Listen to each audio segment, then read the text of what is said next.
बच्चों, आज हमने क्लास में डिस्कस किया था धातु और अधातु का चैप्टर, ठीक है, जिसमें हमने बेसिकली वर्कशीट 32 की बात करी थी और कुछ बच्चे क्लास नहीं अटेंड कर पाए थे, तो मैं उसका वीडियो बना के भेज रही हूँ आपको, तो प्लीज़ ध्यान से देखिएगा। धातु जितने भी तत्व होते हैं उनको उनके धर्म पे, उनकी प्रॉपर्टीज़ के अकॉर्डिंग उनको धातु और अधातु में हमने बांटा हुआ है। धातु जैसे आयरन, एल्यूमिनियम, चांदी, कॉपर, और अधातु हाइड्रोजन, नाइट्रोजन, ऑक्सीजन, सल्फर, ये अधातु होते हैं। अब बात करते हैं भौतिक गुणों की। भौतिक गुण कैसे होते हैं? भौतिक गुण का मतलब होता है वो कोई चीज़ दिखने में कैसी होती है, उनका रूप कैसा होता है, उनकी क्या प्रॉपर्टीज़ होती हैं जो देखकर ही पता लगती है, ठीक है। तो सबसे पहले हम आते हैं धात्विक चमक। धातु की सतह चमकदार होती है, जो भी देख लो, शाइनिंग होती है मतलब इनमें। और अधातु चमकीले नहीं होते, सिर्फ आयोडीन ही एक ऐसा अधातु है जो चमकीला होता है, ठीक है। कठोरता, सामान्यतः धातुएं जितने भी हैं वो कठोर होते हैं, लेकिन लिथियम, सोडियम और पोटेशियम ये मुलायम होते हैं, और इतने मुलायम होते हैं कि इनको चाकू से काटा जा सकता है। और ये अधिकतर कठोर नहीं होते हैं। बस एक कार्बन का अपरूप जो हीरा है वो सबसे कठोर प्राकृतिक पदार्थ है, मतलब पूरी दुनिया का मतलब सबसे कठोर चीज़ जो है वो हीरा मानी जाती है। हीरा जिसे हम डायमंड भी कहते हैं, ये कार्बन का ही एक अपरूप है। बच्चों, आपको पता होगा कार्बन के दो अपरूप हैं, हीरा और ग्रेफाइट, और दोनों ही एक दूसरे से बिल्कुल अलग हैं। जो हीरा है वो सबसे कठोर पदार्थ है, और जबकि ग्रेफाइट है वो बिल्कुल मुलायम है, ठीक है।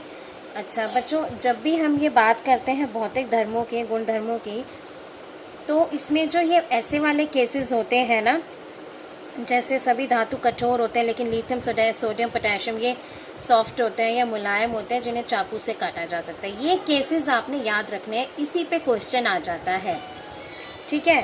अब बात करते हैं रूप की, ये भी बहुत इंपॉर्टेंट है। धातु जो है कमरे के तापमान पर ठोस रूप में पाया जाता है। केवल मरकरी ऐसा है जो द्रव में की फॉर्म में। मरकरी आपने देखा होगा थर्मामीटर में भी लगा हो, थर्मामीटर में डला होता है। जब टेम्परेचर ज़्यादा हो जाता है कैसे वो ऊपर होता है, कैसे नीचे होता है, लिक्विड की फॉर्म में होता है वो, ठीक है। और अधातु जो है ठोस और गैस होते हैं, लेकिन सिर्फ ब्रोमीन ही ऐसा है जो तरल है। तो आपसे ये क्वेश्चन इस तरीके से आ जाते हैं, ऐसे धातु का नाम लिखिए जो कमरे के तापमान पर ये द्रव की फॉर्म में होता है, तो आप मरकरी लिखेंगे। और अगर ऐसे पूछा जाए कि ऐसे अधातु का नाम लिखिए जो द्रव रूप में पाया जाता है, तो वो क्या होगा? ब्रोमीन, ठीक है। अब इसी तरह से हम आते हैं आघात वर्धता। आघात वर्धता की बात करें तो इसका मतलब ये होता है, ये वो गुण होता है जिसके द्वारा हम किसी भी धातु को शीट की फॉर्म में या चादर की फॉर्म में चेंज कर सकते हैं या उसको परिवर्तित कर सकते हैं। आपने देखी होगी एल्यूमिनियम की भी चद्दर होती है। चद्दर मतलब समझते हो ना, शीट पतली पतली, है ना। और आयरन लोहे की भी होती है, देखी होंगी आपने वेल्डिंग वाली दुकानों पे। और अधातुएं आघात वर्धे नहीं होती, इनको हम चादर की फॉर्म में नहीं चेंज कर सकते। इसी तरह से आता है तन्यता। तन्यता का मतलब होता है कि धातुओं को जो है हम पतली तार के रूप में खींचा जा सकता है, जबकि अधातु तन्य नहीं होते हैं। विद्युत व ऊष्मा के चालक। अब धातु जो होते हैं वो विद्युत और ऊष्मा के सुचालक होते हैं, लेकिन सीसा और मरकरी कुचालक होते हैं। ये फिर आपको ध्यान रखना है।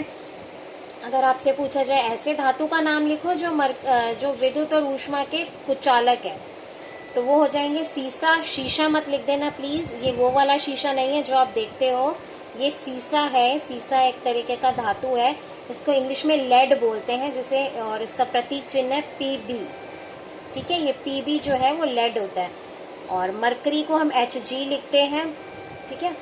और अधातु जो है ये विद्युत और ऊष्मा के कुचालक होते हैं, लेकिन ग्रेफाइट ही एक ऐसा है जो सुचालक है। ग्रेफाइट किसका बना हुआ है? कार्बन का बना हुआ है। जैसा कि पहले अभी मैंने आपको बताया था कि कार्बन के दो अपरूप होते हैं, एक ग्रेफाइट और एक हीरा। दोनों की भौतिक गुण बिल्कुल ही आपस में अलग अलग है। अब घनत्व पे आते हैं। इनका अधिक घनत्व होता है और उच्च गलनांक होता है। गलनांक का मतलब क्या होता है आपको पता ही होगा, वो तापमान जिस पे कोई भी सब्सटेंस, कोई भी पदार्थ मेल्ट होना शुरू हो जाता है, पिघलना शुरू हो जाता है। बस इसमें भी आ गया हमारा केस, अपवाद केस। सोडियम एवं पोटेशियम का घनत्व तथा गलनांक कम होता है। देखा था हमने, सॉफ्ट भी है ये, तो इसलिए इसका गलनांक भी कम है। और सामान्यतः अधातुओं का घनत्व व गलनांक कम होते हैं। उसके बाद आता है ध्वनिक पे। इनकी जो है, अगर जो धातु से टकराते हैं या उसकी जो आवाज़ है पैदा, उसमें आवाज़ आती है। और अधातुएं जो होते हैं वो ध्वनिक नहीं होते हैं। जैसे आपने मंदिर की घंटी देखी होगी, धातु की बनी है, पीतल की बनी होती है, कितनी ज़ोर से अगर उससे बजाओ तो बजती है। तो वो एक मेटल की जो है, जो धातु की जो आवाज़ है वो अलग ही होती है। लोहे की चीज़ के मार के देखो, उसकी आवाज़ जो है थोड़ा सा इको करती है, मतलब गूंजती है, अलग आवाज़ होती है ना। लेकिन अधातुओं के केस में ऐसा नहीं होता। ऑक्साइड पे आ जाते हैं अब हम। जो धातुएं ऑक्साइड होते हैं, कोई भी धातु ऑक्साइड होगा, जैसे सोडियम ऑक्साइड है, मैग्नीशियम ऑक्साइड है, ये सब कौन सा ऑक्साइड बनाते हैं? क्षारकीय ऑक्साइड। ठीक है, आपने छोटी क्लासेस में पहले पढ़ा होगा, 8th 9th में अम्ल और क्षार पढ़ा था ना, वही चीज़ है ये। तो जो धातु ऑक्साइड होते हैं, इनका नेचर कैसा होता है? क्षारकीय। और अधातु जो होते हैं वो अम्लीय ऑक्साइड बनाते हैं, जैसे कि SO2 यानी सल्फर डाइऑक्साइड। ठीक है, अब हम नेक्स्ट वीडियो में बात करते हैं रासायनिक गुणधर्मों की।